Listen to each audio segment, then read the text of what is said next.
سوال تھا مختصر سا، وہ آج کی فصل سے ریلیٹڈ تو نہیں ہے، وہ فصل محمد صلی اللہ علیہ وسلم سے ریلیٹڈ ہے. اصل میں وہ ریسرچ کرنی ہے، تو ایسے میرے ذہن میں کوشچن آیا کہ میں آپ سے پوچھ لوں اگر اجازت ہو تو. اچھا، اس میں جو وہ شروع میں بات کرتے ہیں کہ تثلیث کے نظریے کی اور نبی صلی اللہ علیہ وسلم کے ریفرنس سے، اور پھر وہ کہتے ہیں کہ آپ صلی اللہ علیہ وسلم نے کہ وہ حدیث کوٹ کرتے ہیں کہ جو انہوں نے کہا کہ مجھے آپ کی دنیا میں سے مجھے 3 چیزوں کی محبت دی گئی، عورت اور پھر خوشبو اور نماز. تو وہ وہاں پہ وہ اور وہ یہ کہتے ہیں کہ دنیا کی تخلیق شروع ہوئی، جو سب سے پہلا فرد تھا وہ 3 تھا، اور پھر وہاں سے وہ تثلیث کا لے کے اور یہ 3 باتیں کرتے ہیں. تو یہ مجھے سمجھ نہیں آئی کہ وہ پہلا فرد 3 کس طرح اور تثلیث، یہ ذرا اگر آپ مختصر بیان کر دیں. شکریہ. پہلا فرد کیا؟ پہلا فرد جو بنایا گیا تھا وہ 3 کا عدد تھا، اور اس سے پھر اور چیزیں آتی ہیں، اور پھر وہ کہتے ہیں کہ نبی صلی اللہ علیہ وسلم کے ساتھ بھی اس کو تثلیث کو جوڑتے ہیں، اور پھر یہ کہ آپ صلی اللہ علیہ وسلم نے جو کہا ہے کہ مجھے 3 چیزوں کی محبت دی گئی اس دنیا میں، عورت، خوشبو اور نماز. یہ فصل محمد کی بات کر رہی ہوں. تو اس میں مجھے یہ نہیں سمجھ آیا تھا کہ پہلا فرد انہوں نے جو کہا سب سے پہلی چیز بنائے گی وہ 3 ہے، اور پھر یہ تثلیث کا لے کے یہ کانسیپٹ وہ چلے تھے. تو اس کی مجھے سمجھ نہیں آئی تھی کہ پہلا بنائے گی چیز 3 کا حرف کیسے ہے، اور وہ آگے سے جو نسبت وہ جوڑتے ہیں.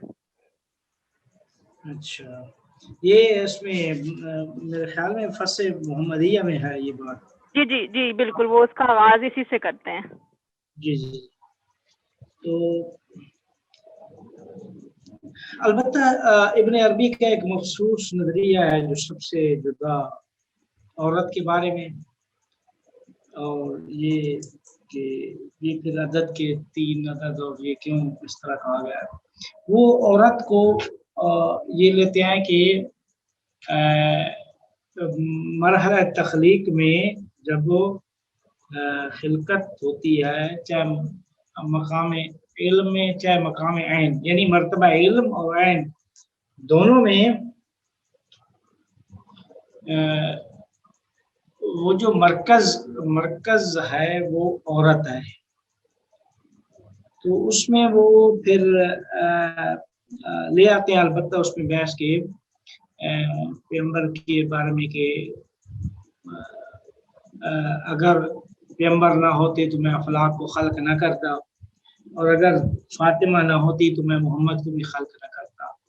تو وہ فاطمہ جو ہے نقطہ مرکز ہے اس حقیقت میں، نقطہ مرکزیہ اس حقیقت میں، حقیقت محمدیہ میں. چونکہ حقیقت واحد ہے تو جو کیا کہتے ہیں جسے نقطہ مرکزی حاصل ہے وہ فاطمہ ہے. تو وہ پھر عورت، اور پھر یہیں سے پھر جو ہے نا وہ جو کچھ بھی عورت کے بارے میں انہوں نے کہا ہے ایک خاص نظریہ، اور پھر اسی سے پھر آ کے وہ پیغمبر کی حدیث بھی پیش کرتے ہیں کہ مجھے 3 حدیث میں کہ 3 چیزیں پسند ہیں. البتہ 3 چیزیں بھی ہیں حدیث میں، لیکن اسی حدیث میں جہاں پہ کہا حب النساء، 3 کے یعنی 3 نہیں ہے، ایک اور حدیث میں زیادہ چیزیں گنی گئی ہیں. تو اس میں بہرحال وہ ہے اختلاف، لیکن یہ ہے کہ ابھی انہوں نے تحقیقاً کیا کہا ہے میرے پاس انشاءاللہ حضور ذہن نہیں ہے، لیکن میں ان کی وہ فاس کو دیکھ کے پھر آپ کو بتا سکتا ہوں. مجھے ابھی تحقیقاً ان کی ساری جو جہاں سے ابتدا کی ہے فصل محمدیہ میں. سر آپ کی اجازت ہو تو میں آپ کو ایک آدھ دن میں میسج کر دوں یاد کرانے کے لیے، بس مختصر مجھے اصل میں اپنی ریسرچ کے لیے چاہیے تھا. جی آپ مجھے میسج کر دیجیے گا، میں آپ کو جو ہے نا وہ بتا دوں. بہت شکریہ بھائی صاحب. بسم اللہ الرحمن الرحیم وبہ نستعین وهو خیر الناصرین.